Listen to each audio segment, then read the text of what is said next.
Good morning. मैं मोहित कटारिया स्वागत करता हूं आपके अपने यूट्यूब चैनल न्यू फिजिक्स पर। प्यारे बच्चों, हम लेसन नंबर 2 के नोमेरिकल कर रहे थे, जिसमें कल हमने कुछ नोमेरिकल किए थे। लगभग 4 नोमेरिकल आपको कराए थे, जो बहुत ही आसान थे, सीधे सीधे फॉर्मूले पर रिलेटेड थे।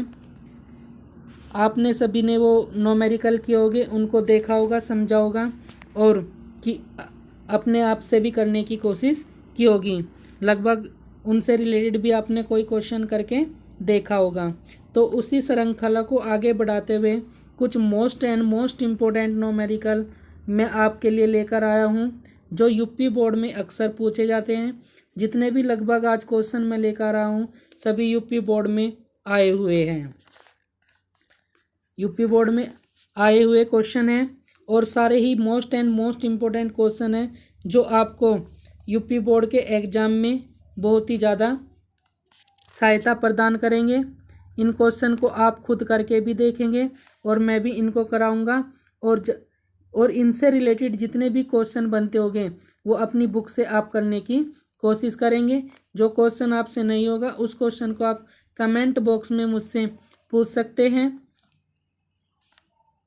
या आपकी कोई भी प्रॉब्लम है उसको भी आप कमेंट बॉक्स में या ग्रुप के माध्यम से मुझसे पूछ सकते हैं।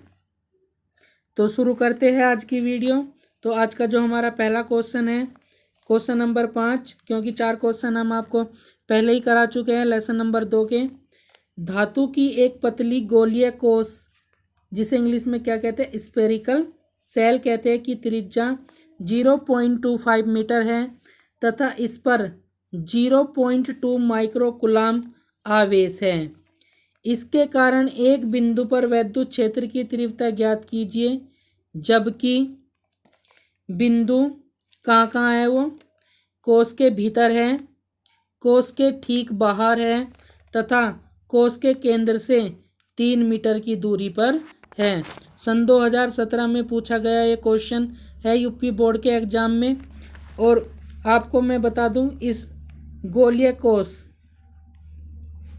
को मैंने आपको डेरिवेशन भी कराया था कि एक गोलीय कोश था हमारे पास, जिसका केंद्र O था और उस O से R त्रिज्या, जिस गोलीय कोश की त्रिज्या कितनी थी, कैपिटल R थी, और इस पर हमने प्लस Q आवेश दिया था, और वो आवेश इस गोलीय कोश के पृष्ठ पर एक समान रूप से क्या हो गया था, वितरित हो गया था।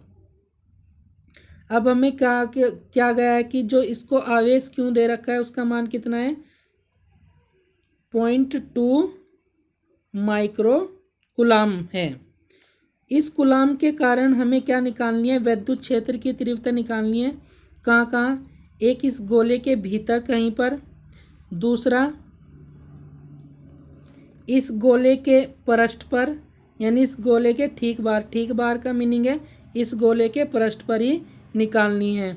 और तीसरा कहा है कि इस गोले के केंद्र से 3 मीटर की दूरी पर। त्रिज्या हमें कितनी दे रखी है, त्रिज्या हमें दे रखी है 0.25 मीटर। और तीसरा क्या कहा गया है कि कोश के केंद्र से 3 मीटर की दूरी पर ज्ञात कीजिए, यानी ये हमारा कोई वर्त है, ये इसका केंद्र है, ये इसकी त्रिज्या R है, ये हमें अंदर निकालनी है, और एक इससे कितनी दूरी पर, 3 मीटर की, जबकि हमारे वर्त की त्रिज्या कितनी है, 0.25 है। तो यानी कहने की बात है कि इस गोलीय कोश से कहीं दूर हमें वैद्युत क्षेत्र की तीव्रता ज्ञात करनी है। तीसरा पॉइंट ये बोला गया है। तो ये डेरिवेशन हमने आपको कराया था, और इसमें हमने बताया था कि जो गोलीय कोश होता है उसके पृष्ठ पर जब हम आवेश क्यों देते हैं, तो वो उसके पृष्ठ पर क्या होता है, एक समान रूप से फैल जाता है, यानी हर जगह पर उतना ही आवेश होता है जितना हम इसको आवेश देते हैं। इसका केंद्र O है और इसकी त्रिज्या R है। चूँकि पृष्ठ गोलीय कोश है, चूँकि जो हमें गोलीय कोश दे रखा है ये अंदर से खोखला होता है, तो इसके अंदर क्या नहीं होने का, आवेश नहीं जाने का, क्योंकि जितना भी आवेश है वो इसके पृष्ठ पर ही क्या हो गया, वितरित हो गया, इसके अंदर कोई भी आवेश नहीं जाएगा। जब गोलीय कोश के अंदर आवेश नहीं जाएगा तो आवेश नहीं होने पर वहाँ क्या नहीं होने का, विद्युत क्षेत्र नहीं होने का। और जब विद्युत क्षेत्र नहीं होने का तो विद्युत क्षेत्र कितना हो जाएगा, शून्य हो जाएगा। ये हमने जब आपको डेरिवेशन किया था, जब हमने इसकी 3 स्थिति पढ़ी थी कि किसी गोलीय कोश के आवेश के कारण विद्युत क्षेत्र की तीव्रता ज्ञात करना।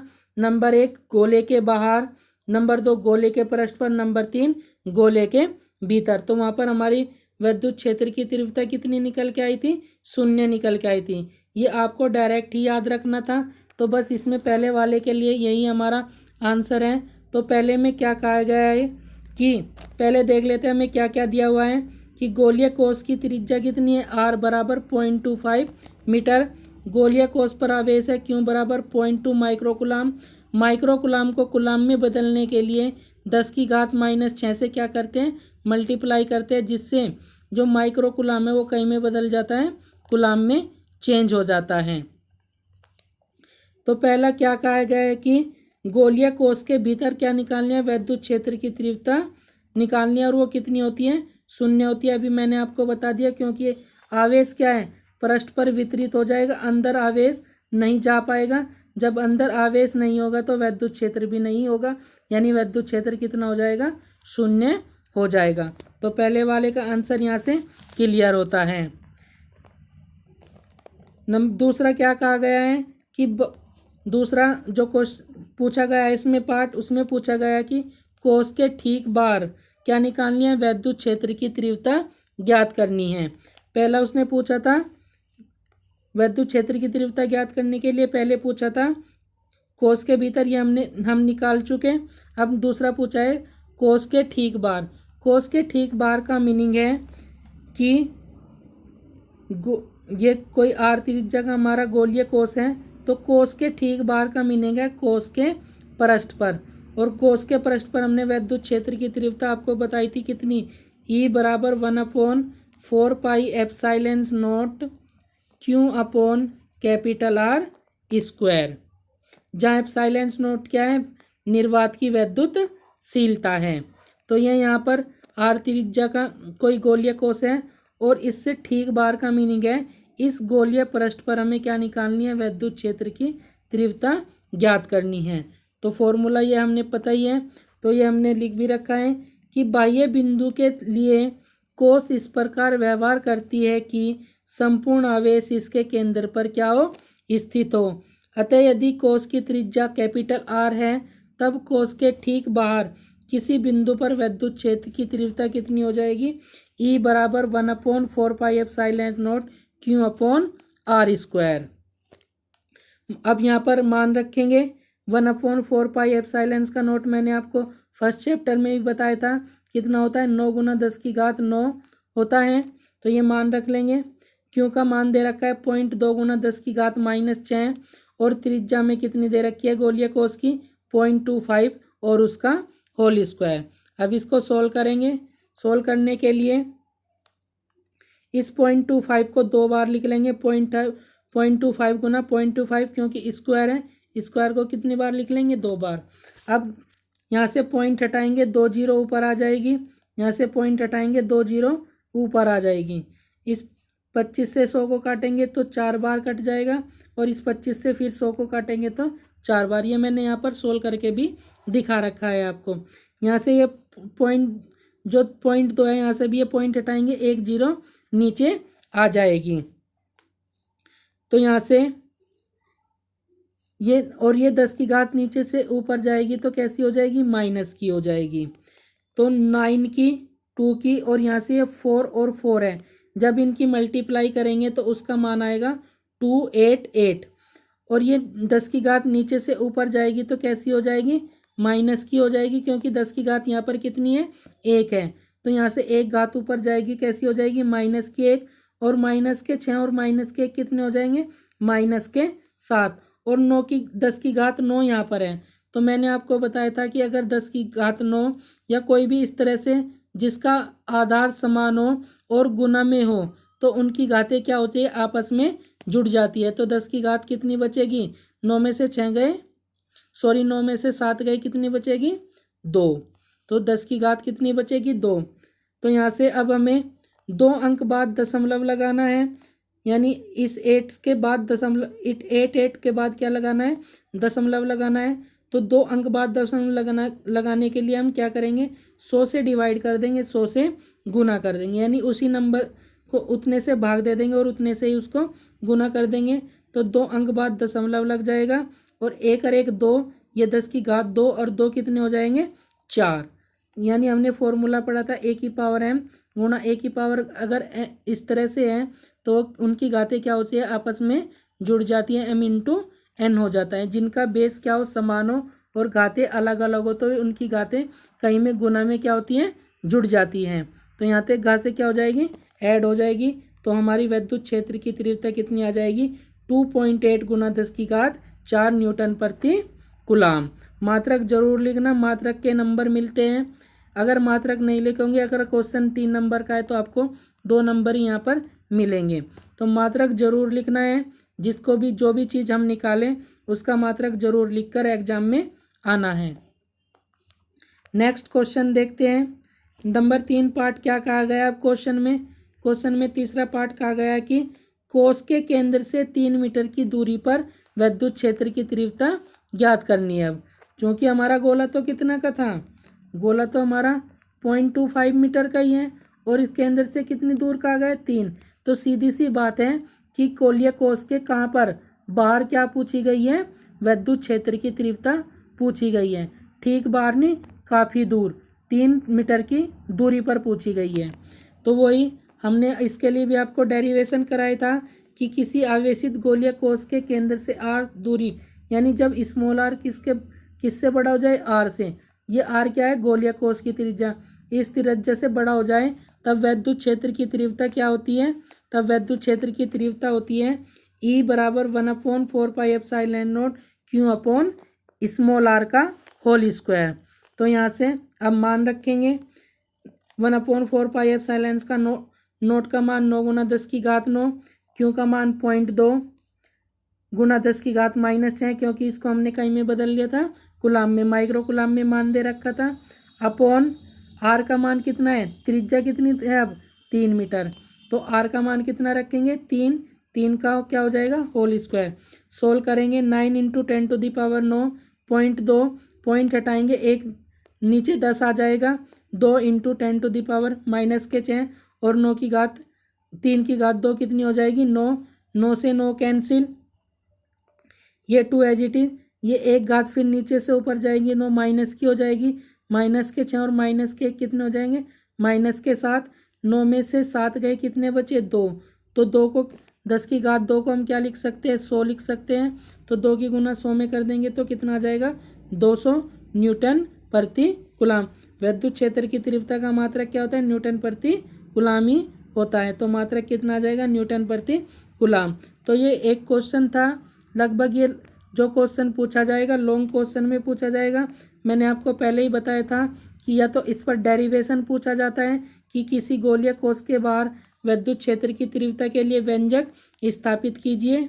गोले के पृष्ठ 3 जगह पर पूछा जाता है, तो तीनों जगह पर क्या पूछ सकता है, इसके लिए व्यंजक पूछ सकता है या इस पर क्या कर सकता है, रिलेटेड नोमेरिकल दे सकता है। जैसे ये वाला नोमेरिकल दिया हुआ है, सन 2017 में पूछा गया, ये नोमेरिकल है, मोस्ट इम्पोर्टेंट नोमेरिकल है। तो आप इसको अच्छे से समझेंगे और करने की कोशिश करेंगे।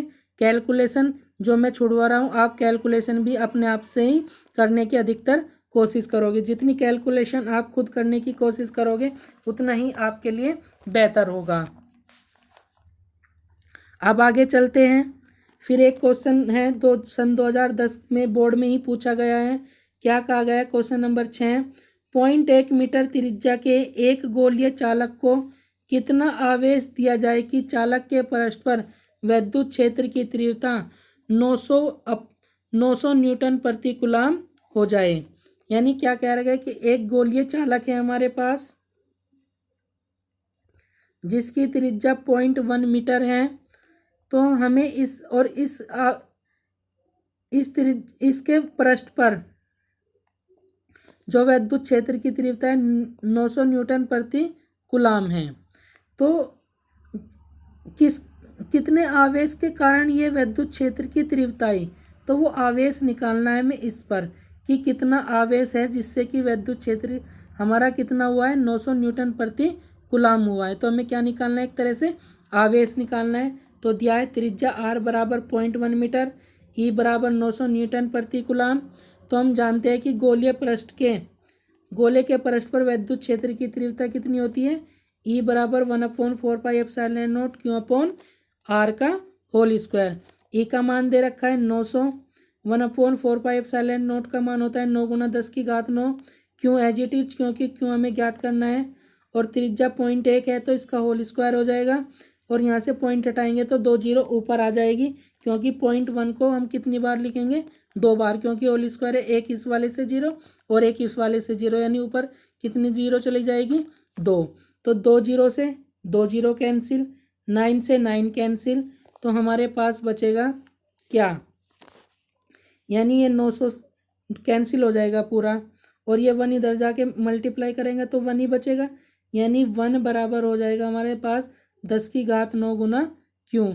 ये 10⁹ यहाँ पर इसके अपोन में आ जाएगी क्योंकि दर गुना में है, तो क्यों बराबर हो जाएगा 1/2 10⁹ और 10 जब जो नीचे से ऊपर जाएगी तो कैसी हो जाएगी, माइनस की, तो 10⁻⁹ कूलाम।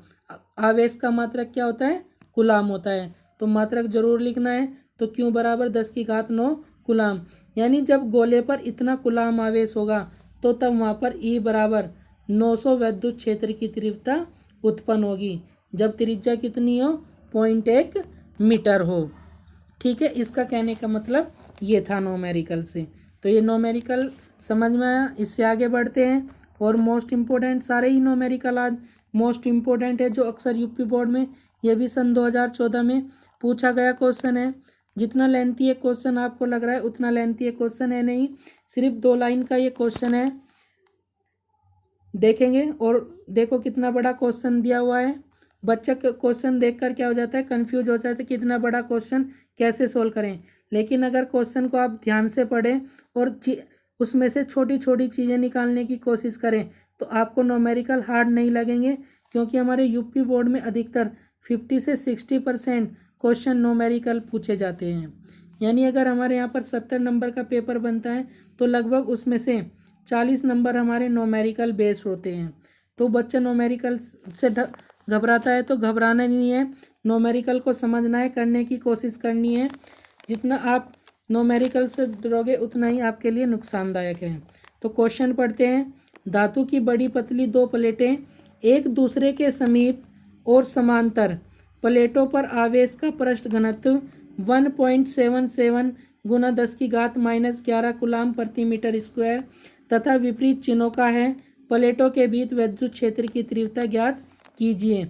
तो एकदम से आपके माइंड में डेरिवेशन आ जाना चाहिए, जो हमने किया था कि 2 समांतर प्लेट थी हमारे पास, जिसे हमने प्लेट 1 कहा था और एक को प्लेट 2 कहा था। एक पर हमारे पास प्लस चार्ज था और एक प्लेट पर माइनस चार्ज था, और हमने इन दोनों के बीच विद्युत क्षेत्र की तीव्रता निकाली थी और इन दोनों के बाहर विद्युत क्षेत्र की तीव्रता ज्ञात की थी, E1, और यहाँ से भी है E2। बाहर तो क्या आ गई थी हमारी विद्युत क्षेत्र की तीव्रता, 0 आ गई थी, क्योंकि प्लस के कारण जो विद्युत क्षेत्र की तीव्रता होती है वो प्लेट से दूर की ओर होती है और माइनस के कारण विद्युत क्षेत्र की तीव्रता प्लेट की ओर होती है। तो यहाँ पर जो विद्युत क्षेत्र था वो क्या हो गया था, एक दूसरे के विपरीत हो गया था। तो यानी एक प्लस का एक माइनस का, तो यहाँ पर तो कितनी हो गई थी विद्युत क्षेत्र की तीव्रता, 0। लेकिन जब हमने विद्युत क्षेत्र के भीतर विद्युत क्षेत्र की तीव्रता निकालनी थी, इस प्लस के कारण विद्युत क्षेत्र की तीव्रता इस प्लेट से दूर की ओर होगी और माइनस के कारण इस प्लेट की तरफ की होगी। तो दोनों विद्युत क्षेत्र की तीव्रता एक ही दिशा में होने के कारण क्या होगी थी, जुड़ गई थी। तो यहाँ पर जो विद्युत क्षेत्र की तीव्रता निकल के आई थी वो कितनी निकल के आई थी, E बराबर sigma upon epsilon not. Sigma क्या है, पृष्ठ घनत्व है, एप्सिलॉन नॉट क्या है, निर्वात की विद्युतशीलता है। तो ये वाला रिलेशन निकल के आया था।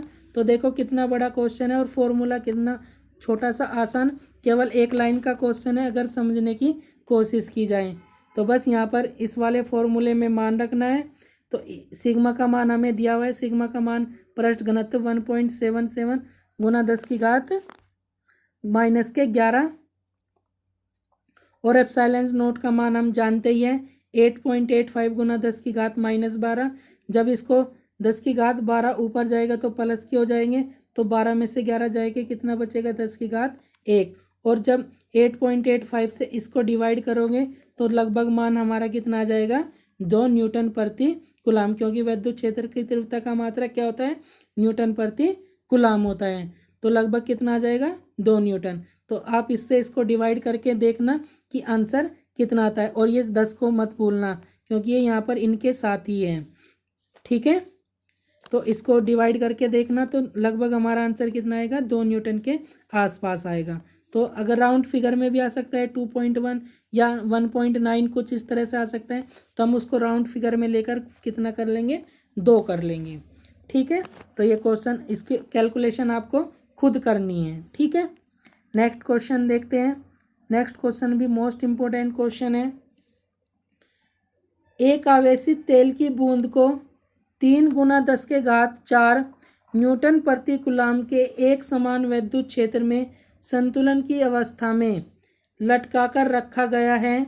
यदि इसका द्रव्यमान 9.75 गुना 10 की घात -16 किलोग्राम हो तो इसके ऊपर विद्युत आवेश की मात्रा ज्ञात कीजिए और बूंद पर कितने इलेक्ट्रॉन हैं। तो 2 चीज़ हमें निकालनी है। तो पहले क्वेश्चन समझते हैं क्या कहा गया है क्वेश्चन में। क्वेश्चन में कहा गया है कि एक बूंद है तेल की जिसको एक समान विद्युत क्षेत्र यानी प्रत्येक जगह पर या यहाँ पर हर जगह पर विद्युत क्षेत्र क्या एक जैसा है, और उसको उसमें लटका दिया गया है। और बूंद का द्रव्यमान दे रखा है 9.75 गुना 10 की घात -16, यानी बूंद जब लटकी हुई था बूंद का भार नीचे की तरफ को काम करेगा गुरुत्वाकर्षण नियम के अनुसार। और भार कितना होता है किसी वस्तु का, mg होता है, F बराबर mg नीचे की तरफ को काम करता है। जब हवा में लटकी हुई बूंद है या कहीं विद्युत क्षेत्र में लटकी हुई बूंद है तो उसका भार कहाँ पर काम करेगा, नीचे की ओर। चूँकि यहाँ पर इसको क्या किया गया, आवेशित किया गया है। आवेशित करने पर कहाँ पर रखी हुई है, विद्युत क्षेत्र में। तो हमने एक फॉर्मूला पढ़ा था चैप्टर नंबर 1 में, E बराबर F/Q, यानी किसी आवेश पर लगने वाला बल क्या कहलाता है, विद्युत क्षेत्र। तो यहाँ से F बराबर कितना हो जाएगा, E/Q हो जाएगा। यानी जब कोई आवेश हो और विद्युत क्षेत्र में रखा हो तो उस पर एक बल लगेगा Fe, तो ऊपर की तरफ एक इस पर बल लग जाएगा क्या, EQ। तो ये बल और ये बल, ये इसको ऊपर की तरफ को खींचेगा, ये इसको नीचे की तरफ, जिससे क्या कहीं की अवस्था में आ जाएगी, संतुलन की अवस्था में आ जाएगी। और यही क्वेश्चन में कहा गया है कि इतने न्यूटन के बल से क्या पर संतुलित की गई है, 3 गुना 10 की घात विद्युत क्षेत्र में संतुलित की गई है। तो यानी एक तरह से ये वाला बल और ये वाला बल दोनों बराबर हो गए, जिससे इसको संतुलन किए हुए हैं। तो दोनों बराबर हो गए तो दोनों को क्या कर लेंगे, बराबर कर लेंगे। तो यहाँ से EQ बराबर हो जाएगा किसके, mg के। Q का मान हमें निकालना है तो mg/E। m गोली का द्रव्यमान दिया हुआ है 9.75 गुना 10 की घात -16। G का मान होता है 9.8। E का मान भी हमें दिया हुआ है 3 गुना 10 की घात 4। इसको सोल्व करेंगे। सोल्व कैसे करेंगे, पॉइंट हटाएंगे, 1 0 नीचे, पॉइंट हटाएंगे, 1 0 2 0 यहाँ से नीचे। तो 1 2 3 और 4 ये कितनी हो गई, 7 घात हो गई। ये ऊपर जाएगी तो यहाँ 16 में से क्या हो जाएगी, ऐड हो जाएगी। और जब 3 से इसको डिवाइड करोगे तो लगभग हमारा जो मान है वो कितना आ जाएगा, 3.18 गुना 10 की घात -19 कूलाम। इसकी कैलकुलेशन भी आपको खुद कर देखनी है, ठीक है। तो ये कैलकुलेशन आपको खुद करनी है इसकी, जिससे कि आपको कैलकुलेशन करने का पता चल जाएगा कि कैसे कैलकुलेशन की जाती है। जैसे भी आपकी मर्जी है कैलकुलेशन वैसे कर सकते हैं आप इनकी दोनों की मल्टीप्लाई कर सकते हैं, पॉइंट को फिर दोनों की मल्टीप्लाई करके 3 से डिवाइड कर सकते हैं, घातों को अलग से ऐड सोल्व कर सकते हैं। तो जब आप सोल्व करोगे तो लगभग हमारा क्यू का मान कितना आ जाएगा, 3.1 गुना 10 की घात -19 कूलाम। यानी जो उसको आवेशित किया गया है इतने कूलाम से आवेशित किया गया है। अब वो पूछ रहा है कि जब इसको आवेशित किया गया, आवेशित करने का मीनिंग क्या होता है कि या तो इलेक्ट्रॉन की कमी हो रही होगी या इलेक्ट्रॉन की अधिकता हो रही होगी। तो इस पर कुछ इलेक्ट्रॉन आए होंगे, तो इलेक्ट्रॉन पूछा है कि, फिर उसने पूछा है कि बूंद पर कितने इलेक्ट्रॉन हैं। तो अब हमें क्या निकालना है, नंबर ऑफ इलेक्ट्रॉन निकालना है कि इस बूंद पर कितने इलेक्ट्रॉन होने से ये आवेशित हुई है। तो हमने लेसन नंबर 1 में आपको फॉर्मूला बताया था कि Q बराबर NE, यानी कुल आवेश होता है, यानी N क्या होता है, नंबर ऑफ इलेक्ट्रॉन, और E क्या होता है, एक इलेक्ट्रॉन पर चार्ज। हमें नंबर ऑफ इलेक्ट्रॉन निकालने हैं, तो N बराबर Q अपॉन क्या हो जाएगा, E। Q का मान दे ही रखा है 3.18 गुना 10⁻⁻19, और इलेक्ट्रॉन पर आवेश कितना होता है 1.6 गुना 10⁻⁻19। ये फर्स्ट चैप्टर में आपको सभी बताया हुआ है। तो 10⁻19 से 10⁻19 कैंसिल हो जाएगी, 1.6 से 3.18 को जब डिवाइड करोगे तो लगभग हमारा मान जो आएगा वो आएगा 9.2 या 8 के करीब। तो हम इसे 9 8 न रख के पूरा कितना कर लेंगे, 2 कर लेंगे। तो कितने इलेक्ट्रॉन है उस पर, पूरे 2 इलेक्ट्रॉन है, जिस कारण उस पर इतना आवेश आया है। और इस आवेश के कारण ही वो कहीं में थी, संतुलन की अवस्था में थी। तो ये 4 कुछ मोस्ट इम्पोर्टेंट बोर्ड में पूछे गए आपके क्वेश्चन थे। और कुछ क्वेश्चन मैं आपके लिए आपको होमवर्क के लिए भी दे रहा हूँ। क्वेश्चन नंबर 9 और क्वेश्चन नंबर 10 आपके लिए होमवर्क है। इस टाइप के क्वेश्चन मैंने आपको कराए हैं कि एक समान आवेशित विद्युत क्षेत्र E बराबर दे रखा है और पृष्ठ क्षेत्रफल A वेक्टर दे रखा है, और इसके कारण हमें क्या निकालना है, विद्युत फ्लक्स निकालना है। तो विद्युत फ्लक्स का फॉर्मूला मैंने आपको बताया था, जब वेक्टर में दिया हो तो E डॉट DA वेक्टर, तो उस वाला फॉर्मूला से आप इसको करने की कोशिश करना। और एक क्वेश्चन क्या है कि किसी घन के केंद्र पर इतने कूलम आवेश रखा है, तो उसके एक फ्लक्स से निकलने वाला विद्युत फ्लक्स की गणना करनी है। दोनों ही क्वेश्चन बोर्ड में पूछे गए हैं, एक सन 2014 में और सन 2011 में। तो दोनों ही क्वेश्चन मोस्ट इम्पोर्टेंट हैं, और इन पर दोनों क्वेश्चन मैंने ये आपको कल की वीडियो में कराए थे। और जिन छात्रों ने अभी तक कल की वीडियो नहीं देखी है वो कल की वीडियो ज़रूर देख लें, क्योंकि कल हमने वहाँ पर आपके न्यूमेरिकल स्टार्ट किए थे। उससे पहले वाली वीडियो में हमने आपको इस चैप्टर से रिलेटेड मोस्ट इम्पोर्टेंट फॉर्मूले लिखवाए थे। तो उन फॉर्मूलों को आप देख लें, और कल वाली वीडियो देख लें जहाँ से हमने कल न्यूमेरिकल स्टार्ट किए थे, और कुछ आज आपको न्यूमेरिकल कराए हैं। तो ये लगभग आपका 1-2 दिन बाद आपका ये कुछ और इसमें मोस्ट इम्पोर्टेंट न्यूमेरिकल बचे हैं, वे मैं कल करा के, और इन दोनों क्वेश्चनों का सॉल्यूशन भी मैं कल करा दूंगा। जो बच्चे कर लेंगे वो मुझे कमेंट बॉक्स में अपने आंसर दिखा सकते हैं और मुझसे पूछ सकते हैं। तो वैसे मैं कल इन दोनों का सॉल्यूशन ज़रूर कराऊंगा, लेकिन खुद आपको घर पर इसको ट्राई करके देखना है। तो अभी तक जिन बच्चों ने पहली वीडियो नहीं देखी उन वीडियो का लिंक मैं डिस्क्रिप्शन में डाल दूंगा। वहाँ से यूट्यूब पर जाकर आप, मेरा चैनल है न्यू फिजिक्स के नाम से, जिसमें प्ले लिस्ट बनी हुई है क्लास 12 फिजिक्स, वहाँ पर सभी वीडियो हैं। तो वहाँ से आप सारी वीडियो को देख सकते हैं जिन्होंने अभी तक नहीं देखी है।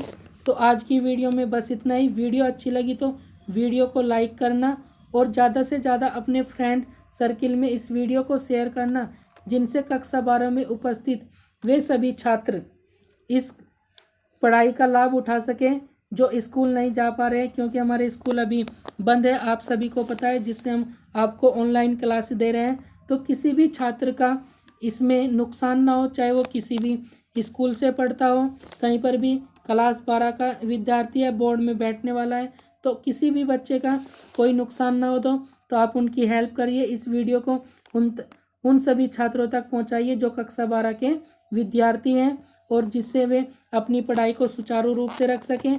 यहाँ पर हम आपको सारा कंटेंट चैप्टर वाइज बिल्कुल सीरियल से करा रहे हैं, जिसमें हमने प्रत्येक टॉपिक को अच्छे से आपको लिए एक्सप्लेन किया है, और प्रत्येक चैप्टर को डिटेल से हमने पढ़ा है।